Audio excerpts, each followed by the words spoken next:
You think getting fired is painful?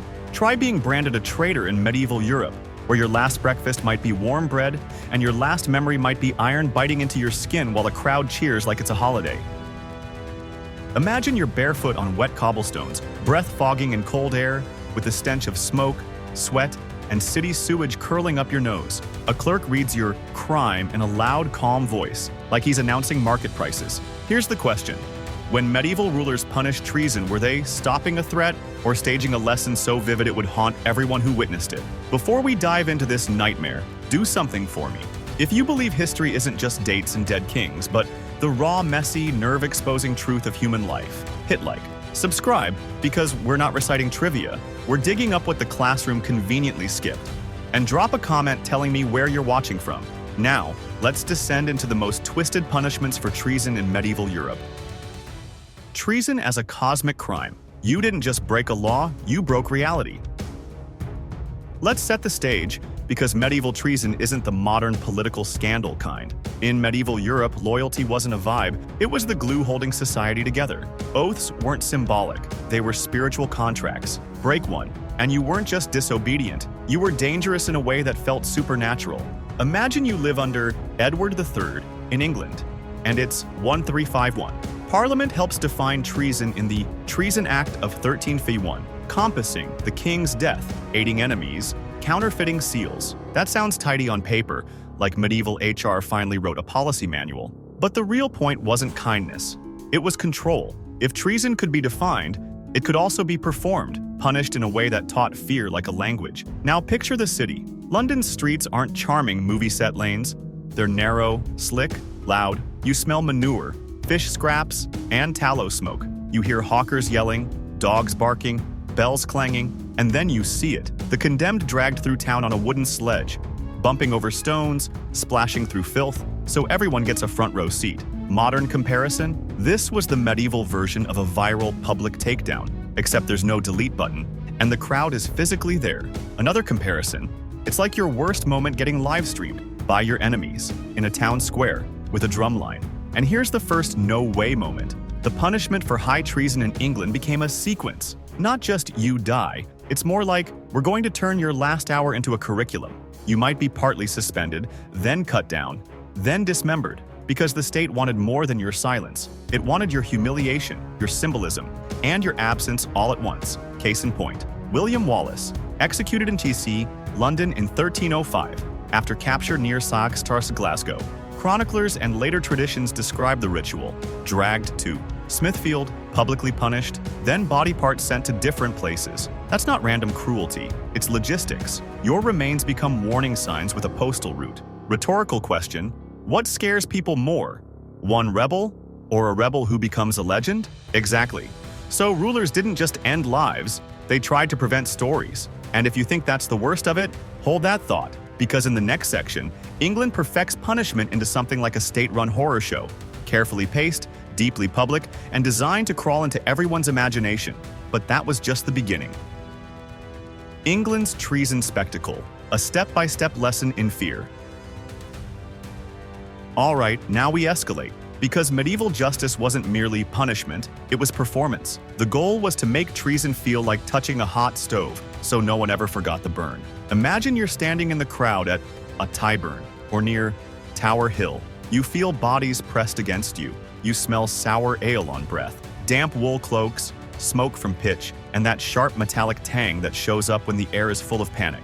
The condemned arrives, not as a person, but as a message. The English high treason ritual, often summarized as hanged, drawn, and quartered, sounds like a boring legal phrase. In reality, it's a paced sequence. The authorities understood something modern marketers also understand. Attention works in beats: setup, shock, pause, shock again, and then a finale. Here are 3 real political examples that show how treason punishment served power.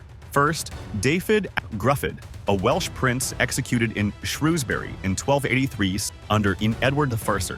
Chroniclers describe an extreme sentence, dragging, public punishment, and dismemberment, framed as a special response to betrayal. Edward wasn't only fighting a man, he was making a statement to Wales, and any English baron thinking, could I get away with this? Second, Hugh Despenser the Younger, favorite of Edward II's, Executed in Hereford in 1326, when the regime collapsed around him. Chroniclers describe a sentence meant to erase him socially as much as physically. That's important. Treason punishments often doubled as political housekeeping. Lose power, and suddenly your crimes become the kind that require a very theatrical ending. Third, the pattern becomes so durable it survives into later centuries. The medieval script stays recognizable long after the Middle Ages end. Proof it worked. Once a state finds a deterrent that grips the stomach, it keeps the recipe.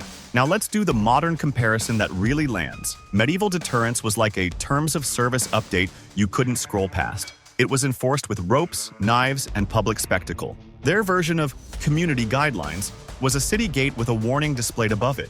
Dark humor beat, aimed at the system, not the victim. Today, if you betray a company, security escorts you out with a cardboard box. Medieval England escorted you out with a procession and turned your body into several separate public announcements. And here's your retention hook. The truly chilling part wasn't just what happened on the scaffold. It was what happened after. Because the punishment didn't end when the condemned stopped moving. The after was the message that lasted. We're going to get to that after in a moment. But first, we need to cross the channel, because France didn't always copy England's exact methods. France weaponized something even more dangerous, the idea that the king was sacred. And when treason becomes blasphemy, the punishment turns into ritual theater. France and sacred kingship. When treason became a sin against the world, shift the scene to medieval France, where the monarchy leaned heavily into sacred legitimacy. Kings were anointed, crowned with ceremony, wrapped in theology. Treason wasn't just a threat to public order. It was portrayed as a wound to the realm's holy structure. Imagine Paris on a cold morning. You hear church bells echo off stone. You smell wax candles, river damp, and hearth smoke. The crowd murmurs with the particular excitement people get when they're about to witness something important, like they're attending a grim festival. France's punishments for treason could be brutally physical, yes, but they often carried a heavy symbolic layer: degradation, confiscation, and public unmaking. Because if your identity is built on honor, titles, and lineage, the crown can destroy you without even needing a dramatic sequence. It can erase your future. This is where medieval law becomes disturbingly modern, because it understood reputation as a weapon. You weren't just punished, you were branded as the kind of person no one should ever trust again. Modern comparison. Imagine your bank account frozen, your home seized, your family's name turned toxic in official records, like getting permanently shadow banned by society itself. Another, it's like a courtroom sentence plus a total social wipeout, with your descendants forced to live inside your disgrace. Now, to keep credibility clear, specific execution methods varied widely by region and time, and medieval French records aren't always as standardized as English legal formulas. But the logic, treason as sacrilege, punishment as restoration of order, shows up again and again across medieval political culture. And here's the counterintuitive piece that surprises people. Sometimes rulers avoided the most chaotic spectacles because extreme cruelty could make a king look unstable or frightened. So punishments could swing between highly public violence and carefully managed, clean finality, depending on what the political moment demanded. Rhetorical questions. If you're a ruler, what's more dangerous, your enemy's sword or the rumor that your authority can be questioned? And if rumor spreads like disease, what's the medieval cure? A public ritual that proves order still exists. Dark humor beat. Medieval France didn't hire PR firms. It hired theologians, lawyers, and executioners. Same job, different uniforms. Now, hold on to that idea of order, because in the Holy Roman Empire, treason punishment often shifts from sacred kingship to civic fear. Betrayal as damage to the community. And the community answers with punishments that feel like public engineering. And yes, it gets worse. The Holy Roman Empire, civic terror, and the machinery of example.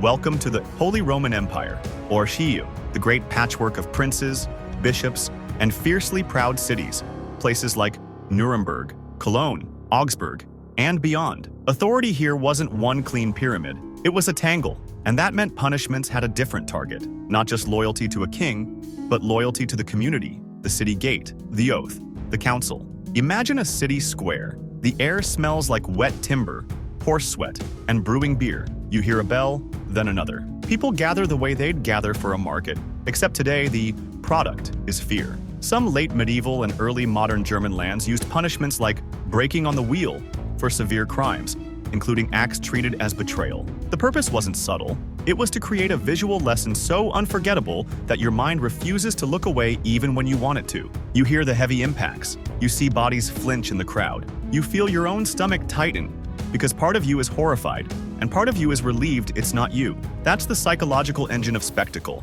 It turns empathy into self-preservation. Modern comparison, this is like the medieval version of a citywide emergency alert, except the alert is a public display you physically have to walk past. Another, it's like a billboard campaign funded by terror, where the slogan is, "Don't even think about it." But it gets worse, because the physical act was often only one layer. Cities also attacked the traitor's identity, destroying symbols, reversing coats of arms, breaking seals, confiscating property, banning families. In honor-driven societies, symbolic destruction could sting like fire.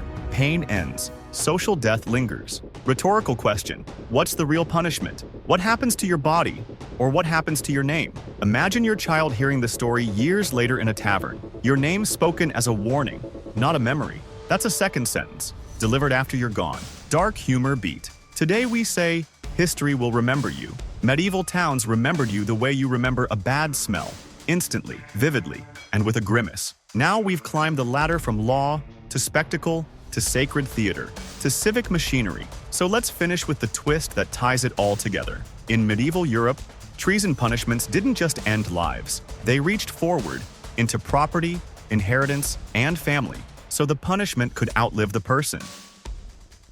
Punishment that outlived you: confiscation, corrupted blood, and family fallout. Here's the final twist that most people don't see coming. Medieval treason penalties often targeted the future. In England, treason convictions could trigger forfeiture, lands, and goods seized, and the concept known as corruption of blood, where heirs could be blocked from inheriting. That meant treason didn't just punish the condemned, it financially cratered an entire family line. Imagine you're not the condemned, you're their spouse. You wake up to boots on your floorboards. Men with official seals walk through your home like they own the air.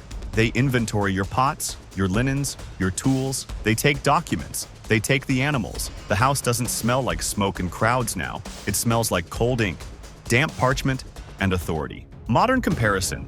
It's like having your entire life erased by paperwork, bank accounts, property, reputation, because someone related to you made the wrong enemy. Another, it's like a permanent ban that your children inherit. And notice the theme tying everything together. The state wanted loyalty to feel like oxygen, invisible, essential, and terrifying to lose. Medieval punishment wasn't just about pain.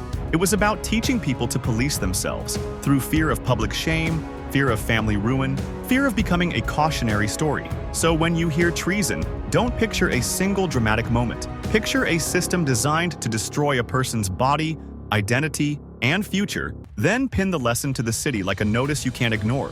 And now, let's bring it home. Remember the opening scene?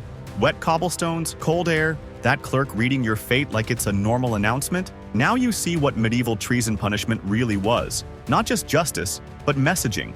A carefully engineered nightmare meant to keep everyone else obedient. Across England, France, and the Empire, the methods changed, but the goal stayed constant. Make betrayal feel unthinkable by turning consequences into unforgettable public memory. Sights you can't unsee, sounds you can't unhear, and stories you'll repeat to survive. Next time you're stuck in traffic, annoyed at a slow website, or tempted to complain about modern life being hard, remember, medieval governments didn't send automated emails. They sent processions. Which part hit you the hardest?